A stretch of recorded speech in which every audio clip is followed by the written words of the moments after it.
और dear my student, मैं हूँ राजकिशोर और आप देख रहे हैं फिजिक्स फॉर यू। चलिए आज देखते हैं बल आघूर्ण से रिलेटेड न्यूमेरिकल्स। चलिए पहला क्वेश्चन लेते हैं कि पहला क्वेश्चन क्या है। ठीक है, पहला क्वेश्चन क्या है, देखिए 4 × 10⁻⁵ कूलम मीटर विद्युत ध्रुव आघूर्ण का एक विद्युत द्विध्रुव 10⁻³ N/c तीव्रता के विद्युत क्षेत्र के साथ 30 डिग्री के कोण पर रखा है। विद्युत ध्रुव पर लगने वाले बल आघूर्ण का मान ज्ञात करें। इसमें क्या निकालना है कि बल आघूर्ण का मान, तो बल आघूर्ण का मान, तो बल आघूर्ण का फॉर्मूला क्या होता है। चलिए देखते हैं कि बल आघूर्ण का फॉर्मूला क्या है। तो बल आघूर्ण का फॉर्मूला जो है इसमें जो दिया हुआ है, ठीक है, क्या है, P का मान। तो P का मान कितना है, तो P का मान है 4 × 10⁻⁵ कूलम मीटर। ये दिया हुआ है क्वेश्चन में।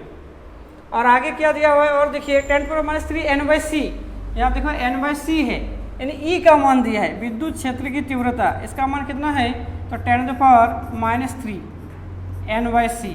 क्या निकालना है हमें, बल आघूर्ण का मान निकालना है। तो बल आघूर्ण का फॉर्मूला क्या होता है कि टॉर्क इक्वल टू क्या है, PE sin थीटा।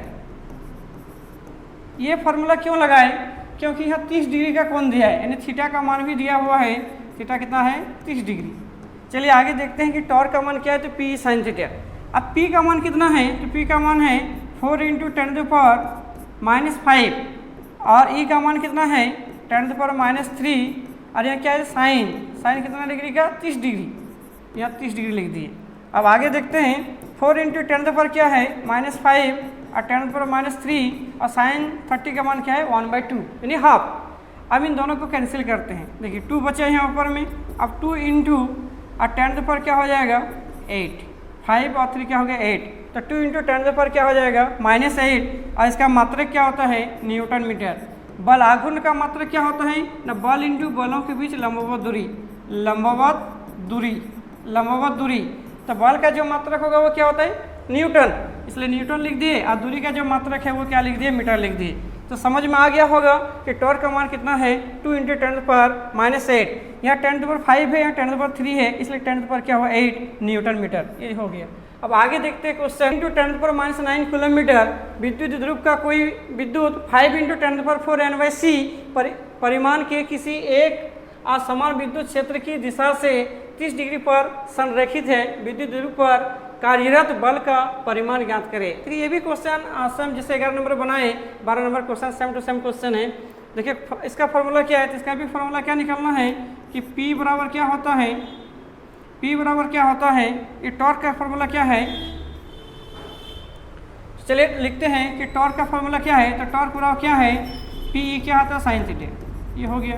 अब आगे देखिए P है, तो P का मान दिया हुआ है, यहाँ P का मान कितना है, तो 4 × 10⁻⁹ और E का मान कितना है, तो E का मान है 5 × 10⁴, तो 5 × 10⁴ और साइन, ठीक है, थीटा का मान कितना डिग्री दिया है, तो थीटा दिया है 30 डिग्री, यहाँ साइन 30 डिग्री लिख दिए। अब इसको सॉल्व करना है, अरे समझ में क्या है, अब इसको गुना करो तो 20 हो गया, और इसको क्या करो 10⁴ है, 10⁹ है, तो क्या हो जाएगा 5 हो जाएगा, -5 और साइन 30 का वैल्यू क्या होता है 1/2। इन दोनों को काट देंगे तो क्या हो जाएगा 10। अब क्या हो जाएगा 10 और 10 क्या हो जाएगा 5, यहाँ कुछ नहीं तो 1 है, तो क्या हो जाएगा 10⁻⁴। 10⁻⁴ इसका मात्रक क्या होता है SI में, तो न्यूटन क्या होता है मीटर।